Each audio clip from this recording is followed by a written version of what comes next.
Hey everyone, welcome back. For those that don't know me, I'm Veronica Edwards, and I was recently diagnosed with breast cancer.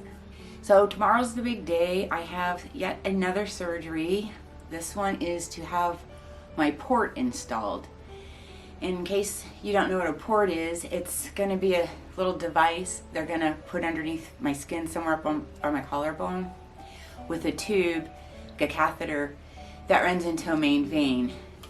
So that way when I start my chemo treatment on Wednesday, the very next day, they don't have to try and keep stabbing and trying to find a vein. And since it's poison, they want to make sure they get it right. So they install these ports.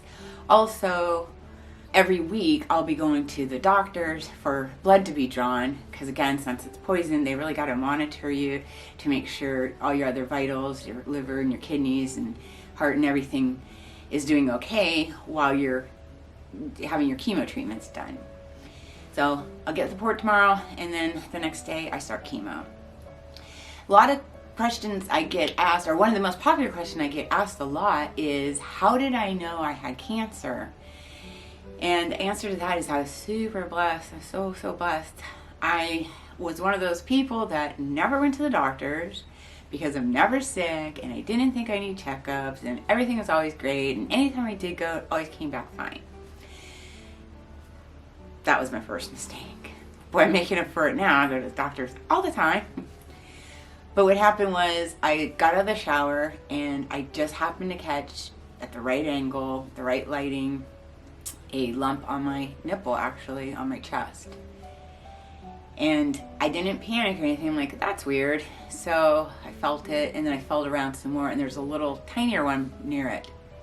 Normally, you don't get that lucky. Normally, you don't see the lump. Or by the time you do, it's puckering in and it's really far gone. So when I found it, I quickly went to a walk-in clinic doctor, because I didn't have a doctor because I never went to the doctors. And she says, well, I don't like it. And I'm like, well, I don't like it either. So she sent me to Twin Lakes, where they could do a mammogram and a sonogram and all kinds of stuff. And I'm like, okay. So I was still okay, thinking, no way, cancer doesn't run in my family. There's no way I can get this. I'm never sick.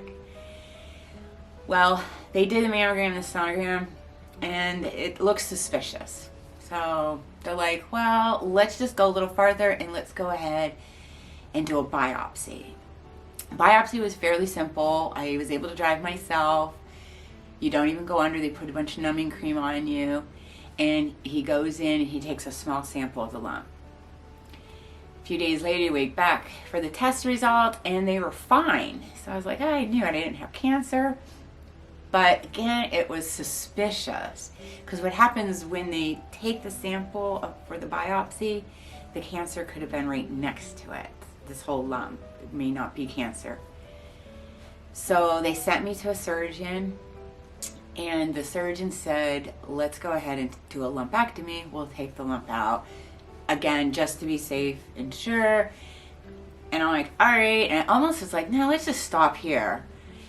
Because he even said years ago, we wouldn't do this, but as a precaution, we'd like to do this. And I'm like, all right, you know what, fine. All right, this is it. I'll do it. I can sleep easy at night.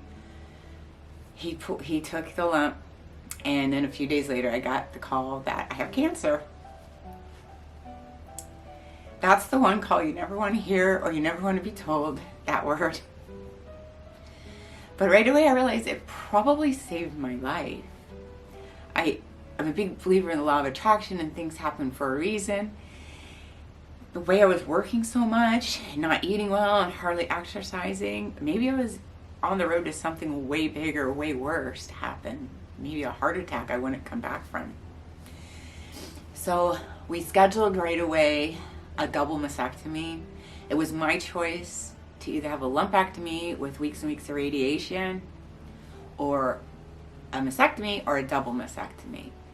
It doesn't jump from one chest to the other, but I really felt, let me be aggressive and just have the double mastectomy. And I was fortunate, I was able to have the reconstruction at the same time, so I didn't have to go back for yet another surgery. So I did have that.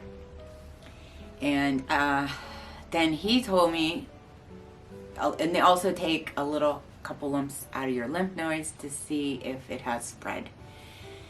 The general surgeon said just a tiny bit was found in my lymph nodes, and it's not enough to be positive, so you probably won't need chemo. He says you won't need chemo, I think was his words. But something never settled right with me. I was like, I knew I had to see an oncologist, because regardless, you got to start hormonal therapy, which is a pill. Can handle that. And when I got to the oncologist, a few weeks later, that's when he told me I had to start chemo. So that's my story, that's my journey, and that's how I found my cancer. I was blessed by seeing it in the mirror. I'm telling you, I can't even begin to tell you how lucky I feel, how blessed I feel. I really think this is all happening for a reason, like I said, that I'm meant to be here. I've completely changed my eating. I exercise all the time, and I know I'm going to plow through this chemo and come out bigger and better than ever. And things will never go back to the way they were. It's super scary, and I woke up, I received the message. I now get it. So definitely don't take it for granted. Don't think like I did and think you're never sick, nothing's ever wrong. You don't need to go to the doctors, because you may end up going to the doctors every single week for 4 months. And then probably after that. But I'm okay, I made it this far. So hope you're all having a great day. See you on the next one.